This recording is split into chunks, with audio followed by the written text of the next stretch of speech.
Hai guys, ada pantun nih dari teman kita yang berkomentar di channel YouTube ini.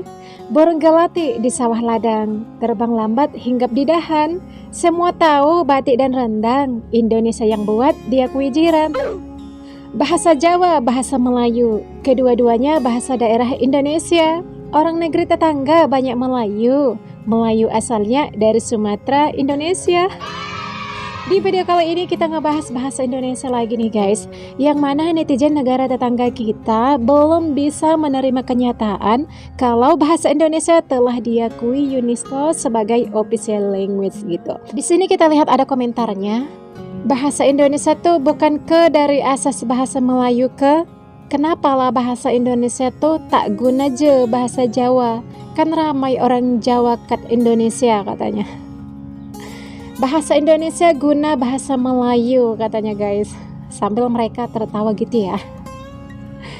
Beginilah kalau Malay Dash tak tahu sejarah Sumpah Pemuda Indonesia gitu. Katanya IQ tinggi tapi tak bisa memartabatkan bahasa kebangsaan dalam negaranya.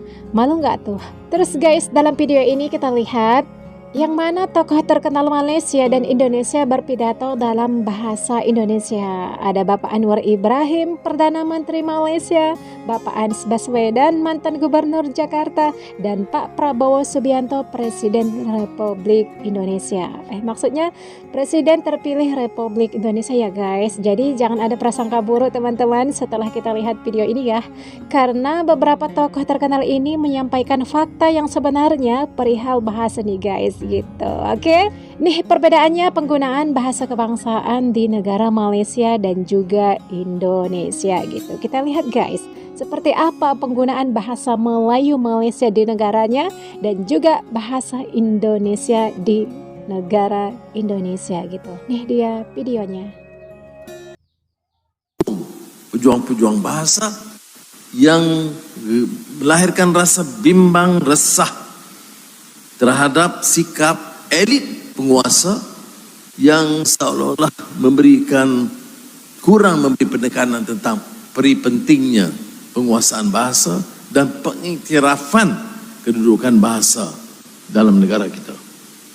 Tapi saya harap hari ini sudah berlalu. Cuma sikap sebahagian elit itu ada masalah. Umpamanya ada suruan-suruan sekarang ya, dari kelompok yang agak terlalu gairah dan obsesi terhadap penguasa bahasa Inggris itu keterlaluan. Tidak ada siapa dan saya tidak mewakili pendapat yang mau mengurangkan penekanan atau meremehkan kepentingan bahasa Inggris. Tapi saya tidak mendukung satu sikap yang mempunyai satu fobia terhadap bahasa sendiri dan mengagungkan bahasa lain, seolah-olah hidup kita dan kejayaan kita dan kepintaran kita hanya dengan penguasaan bahasa Inggris. Saya ingin ingatkan elit yang Fahri Buntang berpendapat antara punca gagal menguasai bahasa kebangsaan berbunca dari beberapa faktor, antaranya rakyat Malaysia sendiri yang tidak mengutamakan penggunaan bahasa Melayu dalam pertuturan harian serta merakan, tidak menggunakan bahasa Melayu dalam program-program resmi dan formal. Saya amat terasa sebagai rakyat Malaysia yang mendukung tinggi perlembagaan negara, perkara 152 yang peruntukan bahasa kebangsaan di Malaysia adalah bahasa Melayu, namun masih ada mana-mana pihak tidak menghormati bahasa Melayu. Contohnya program-program yang sering kadang-kadang diadakan di parlimen sendiri oleh beberapa pihak formal, wajibkan menggunakan bahasa Melayu dalam semua sesi majlis mesyuarat di peringkat jabatan kerajaan maupun GLC ataupun syarikat-syarikat swasta, juga diwajibkan sepenuhnya menggunakan bahasa Melayu, termasuk semua dokumen-dokumen mesyuarat disediakan dalam bahasa Melayu. Sama juga urusan-urusan di mana-mana bank, bahasa Inggeris lebih diutamakan. Perjanjian antara pelanggan dengan pihak bank masih lagi dalam bahasa Inggeris. Surat-surat peringatan kepada peminjam bank masih ada yang menggunakan bahasa Inggeris. Ini seolah-olah kedudukan bahasa Melayu sebagai bahasa kebangsaan negara tidak dihormati oleh institusi keuangan dan lain-lain. Thank you very much for your.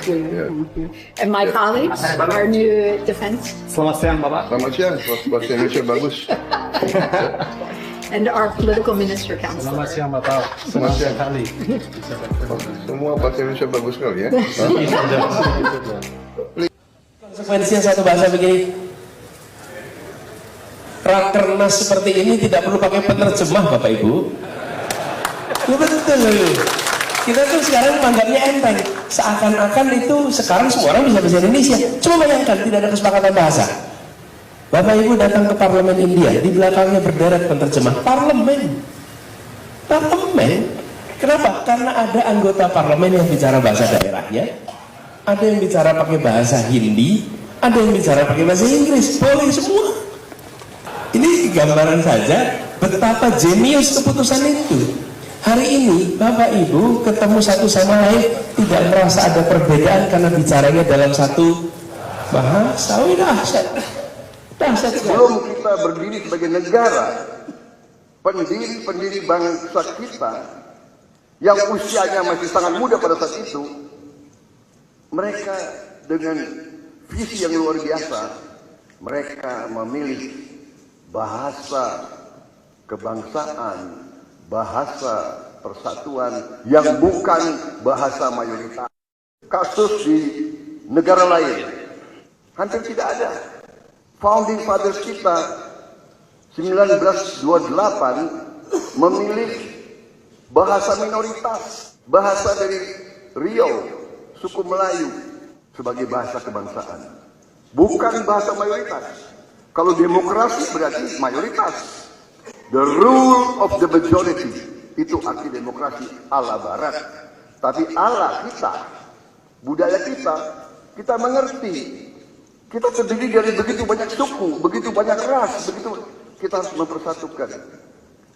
Satu, brilliance of our founding fathers. Ini sekarang yang memperkuat kita. This big nation, fourth largest in the world, third largest democracy. Bahasa kebangsaan bukan bahasa mayoritas. Dan sudah diterima sebagai official language, sebagai an official language. Yang kedua, founding fathers kita juga memilih suatu falsafah negara, Pancasila. Pancasila mempersatukan dengan Undang-Undang Dasar 45. Sekali lagi, ini kearifan. Beberapa negara sekitar kita mayoritas sebagai agama resmi. Founding fathers kita tidak.